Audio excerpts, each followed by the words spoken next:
Writers love giving names to everything they deal with. They did it even to themselves. All these architects, gardeners, the eternal fight of who is better and what is better for your book. When I first started writing, I was in a constant who am I phase, rushing between classifying myself as a gardener and then switching to I might be an architect writer. But you know what? Your problem is you spent your whole life thinking there are rules. There aren't. Then I let in on the idea that neither of these approaches fit me perfectly. That was a bit hard to accept as everybody was claiming to be a gardener or an architect, and I was just, well, somewhere in between. And as a typical wannabe writer, I just drove to the conclusion that I'm probably not that good enough. So I set out on my writing journey. Through all this time, I met a lot of different writers, newcomers, professional, hobbyists, game writers, you name it. And I was surprised to see how many in-between writers I've met. So I genuinely asked myself a question. What if there is a third way to write books? So let's talk about writers' types. Architects, gardeners, and a third type I'd like to propose, travelers. But before we start, greetings stranger. I'm Katy, a fantasy writer and a narrative game designer. So here we're talking about fantasy, games, books, sharing some writer tips. And if you're interested why the things are working the certain way they are in the fantasy genre, you're welcome here. You'd probably heard about gardeners and architects billions of times. The metaphor was popularized by George Martin, the creator of Game of Thrones. So let me quickly remind you what it's all about.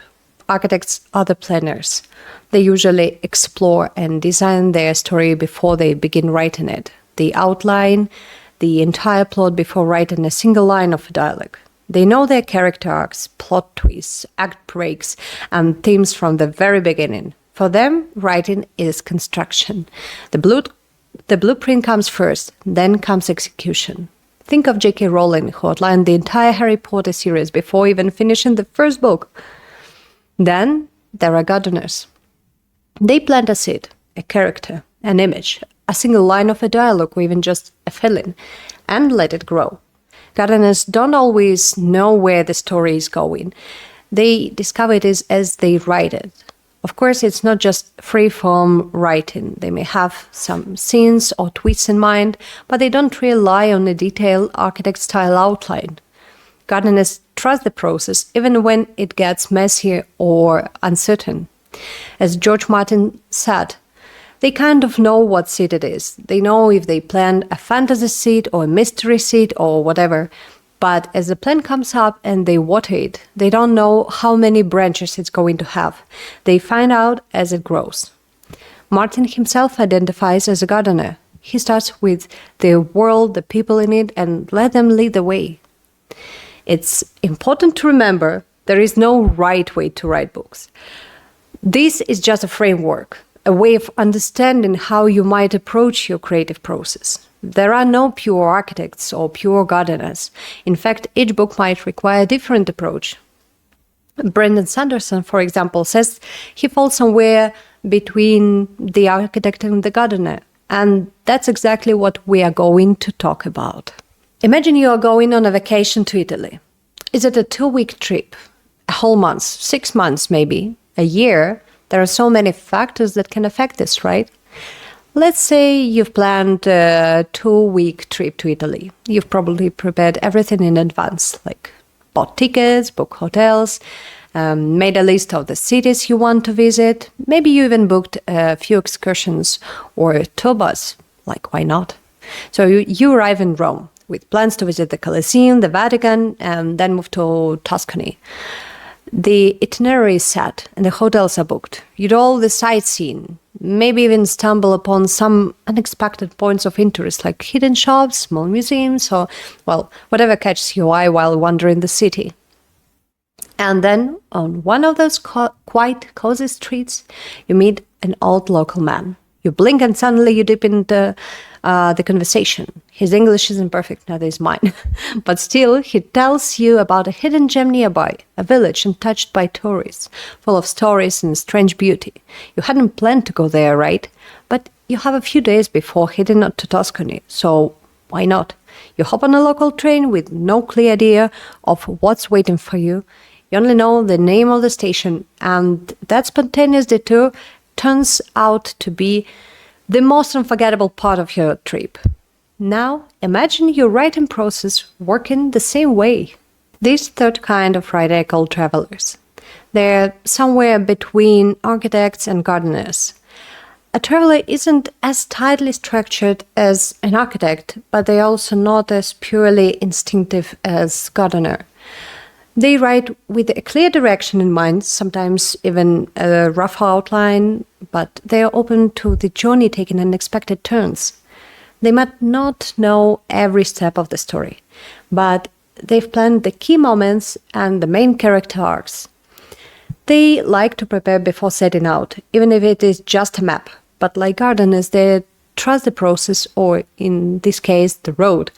Maybe it will follow the original plan, or maybe it will lead somewhere completely unexpected. Traveling through the story is the fun part. Travelers discover the story alongside their characters, but they can also say, like, nope, we're not going there, it's the wrong way, or now we're completely lost. Let's say all three types are writing the same story, an epic fantasy. How would each of them approach it? The architect will begin with a complete outline. The protagonist, the antagonist, the character arcs, the entire royal dynasty going back 1,000 years, and that key betrayal set to happen in chapter 15. Everything is mapped out before a single word is written.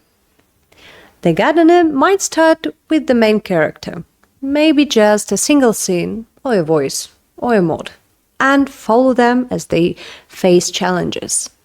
The villain could even change halfway through. Instead of an envious brother, the antagonist might turn out to be someone with morally gray intentions. The gardener may know how the story ends, but the figuring out how the character gets there is the fun part. The traveler will create an outline, but it doesn't need to be perfect. That's not the point. They're after the feeling, the essence of the story. They might build a rich world, complete with history, culture, and know that the main character will die at the end. But as they move through the story, the path may shift. The road, after all, is part of the journey. It's important to emphasize again, there is no single correct way to write. You don't have to fit in any of these categories, okay? You can be a gardener for one story, an architect for another, a traveler for something else. Who knows? It all depends on what the story needs and what works best for you. So it's up to you to figure it out. Each writing style has its own strengths and weaknesses. Let's break them down. Let's start with architects. The biggest strength, well, they rarely face writer's block. They blend everything out, so they're less likely to get stuck or need to rewrite major parts of the story. But what are the downsides? Probably sometimes the stories can feel a bit rigid or overly formulaic, let's say, like the plan is leading the characters instead of the other way around. Also, let's be honest, excessive outlining sometimes can turn into a form of procrastination, and that is it. Gardeners, their storytelling feels organic. The plot grows naturally, and they often create emotional depth and surprising twists. But it comes with a price. Gardeners are more likely to face writer's block, and they often rewrite large sections as the story evolves. What about travelers? This style offers a great balance, in my opinion. It reduces the anxiety of not knowing where the story is going, thanks to some structure, but it also allows the flexibility and discovery along the way. Still, it's not always smooth sailing. You might find yourself standing in a crossroads, not quite lost, but not clearly where to go either way.